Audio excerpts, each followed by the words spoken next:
नमस्कार। हम जेपी द्विवेदी भोजपुरी साहित्य रचना आलोचना चैनल से रउरा सभी के स्वागत करता है। आज पुस्तक चर्चा में हमरा भी जो किताब बिया वो संपादित की किताब बिया, ओकर नाम बा बरहुआ के परवा डूबे लोग तब आ अब। ये किताब के एगो खास बात ई बिया बा कि भारत में गांवन के इतिहास के लेके ये पहल किताब है। शहरन के इतिहास लिखल गईल बाटे, जिला के इतिहास लिखल गईल बा, प्रदेशन के इतिहास लिखल गईल बा। बाकिर हमरा संज्ञान में आज ले ऐसा नहीं आई कि कोनो गांव के इतिहास लिखल गई होके। तो यह किताब के संपादक बने बरहुआ के परवा डूबे लोग तब आ अब किताब के संपादक जयशंकर प्रसाद द्विवेदी और डॉक्टर सच्चिदानंद द्विवेदी के संयोजन से ये किताब सब छपल बाटे। आ किताब के प्रकाशन वर्ष 2023, प्रकाशन संस्थान सर्वभाषा प्रकाशन। एकर खासियत का बा किताब के हम वो बतावल चाहता नहीं। ये किताब में जौन मनई के पलायन के स्थिति बाटे, कैसे कैसे ट्रेवल भइल और कैसे कैसे जौने समय मुस्लिम साम्राज्य देश में रहे, कैसे धर्म परिवर्तन के चलते लोग कहाँ कहाँ भागत रहे, वो स्थितियन के परिभूत ये किताब। सबसे पहली बात हम बरहुआ के परवा डूबे लोगन के बारे में जौन बतावल चाहता नहीं वो कि ई परिवार कन्नौज से चल के पहले गोरखपुर गईल है। गोरखपुर से दो भाई लोग मिर्जापुर जिला के 31 परगना में गईले। वहां वो घड़ी जयचंद के परिवार के लोगन के राज्य रहे। वहां के जौन राजा रहले वो ई लोगन के पांव पूज देले और दोनों भाई के परवा गांव में बसा दिहले। करीब 50 बरिस ले वो लोग वहां रहल बाटे। ओकरे बाद परिवार के विस्तार भइल। अब वो परिवार कुछ वहां से निकल के मध्य प्रदेश और कुछ अन्य जगहन पे गई। हमनी के जौन स्थिति रहे, मतलब जौन जे लोग बरहुआ तक पहुंचल वो लोग अंत तक राजा के संगे रहे। लेकिन जब करीब 250 से 300 बरिस के बीच में राजा के ऊपर जब मुसलमानन के आक्रमण भइल, राजा वहां से भगले पराजित भइला के बाद। बाकी रू आवत आवत चकिया में पकड़ लिहल गई न। उनका संगे उनकर 3 गो पुरोहित लोग रहल, तीनों भाई लोग रहल, सग भाई लोग। वो पुरोहित लोग तो अपन धर्म परिवर्तन ना कैले, बाकी राजा के धर्म परिवर्तन मुसलमान करा दिले। वो राजा दायम खां के नाम से विख्यात भइले। वहां के वो मुसलमान वहां के मंगरौर परगना के जमींदार या राजा बना दिले।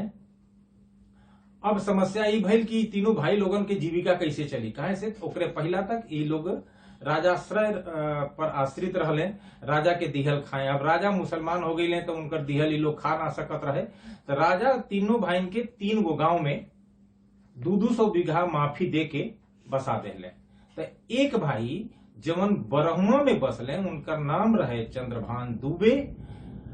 वहां के अपने 2-4 गो सहयोगी लोगन के संगे, माने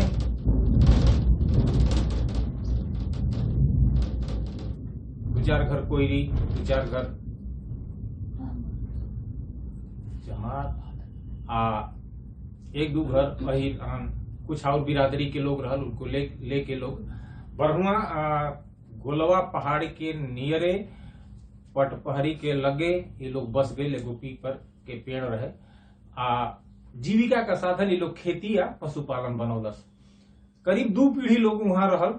बाकी ओकरा बाद का भइल कि जंगली जानवरन के का लगातार हमला कुछ न कुछ घात परिघात होत रहे। उसे वो लोग वो जगह छोड़ के बरहुआ जौना के ये लोग नाम दिहल पहले ब्रह्मपुरी, उ डीह पर आके बसौलस आ वहां रहे शुरू कैलस।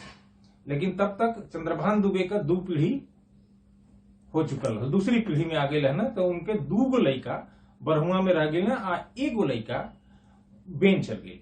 तो जौन 2 गो लड़का बरहुआ में रह गए उन दोनों लोगन के एक भाई पूर्व टोला और एक भाई पश्चिम और दक्षिण टोला, यह तरह से वो लोग के परिवार के विस्तार भइल बा। ई तो इतिहास रहा जो कैसे कैसे लोग बरहुआ पहुंचल। यह किताब में बरहुआ गांव के चंद्रभान दुबे के परिवार के 12 पीढ़ी के रिकॉर्ड बाटे। ओकरे अलावा ये किताब के अंदर गांव के रीति रिवाज, कुल देवी देवता के पूजा पद्धति आ जौन गांव में मनावे जाए वाला उत्सव बाड़न सन ओकरे बारे में विस्तार से लिखल गई बाटे। सबसे जौन जरूरी बात बा, जौन नईकी पीढ़ी अपने परिपाटी से हट रहल बा, ओहू चीजुइन के एमन सजोवल गई बा, जौना से कि अगली आवे वाली पीढ़ी ये किताब से लाभान्वित हो सके सन। तो इतना बातिन के संगे एक किताब में कुछ जौन और अलग चीज बाटे ओकरे बारे में हम एक बार रउरा सभे के सोचे राखल चाहतनी। गांव अगर है तो बरम बाबा हुई है, मंदिरों हुई, अगर वो परिवार में कबो कोनो पीढ़ी में कोनो बहुत विद्वान लोग भइल हुई तो ओहो के चर्चा हुई, उहो एक किताब में बाटे। हमरा से 5 पीढ़ी पहले हरनाम बाबा भइल रहने, जो उनकी भोजपुरी के बहुत अच्छा कवि रहले, बट लेकिन उनका रचना आज तक सजोवल ना जा सकेल बा। कुछ जौन श्रुति के रूप में रहल ओकरा के मन सजोवल गईल बाटे। संगही हम जिक्र कैनी है कि कुल देवता लोगन के पूजा विधान भी यह किताब में संकलित कईल बा। तो ये सब बातें के संगे हम चलत चलत यह किताब में जौन बरहुआ गांव के लेके भावना बाटे रचनाकार के वो हम सोझा रखल चाहतनी। समहुत सुतार सुगर सुबही तनौआ, बनल रहे बरम बाबा के बरहुआ, बनल रहे बरम बाबा के बरहुआ। पूर्व से पश्चिम पनैतिक नाता, मंगल कारज यहाँ सबके सुहाता। अतना नीक लागे हमरा के गौआ, बनल रहे बरम बाबा के बरहुआ, बनल रहे बरम बाबा के बरहुआ।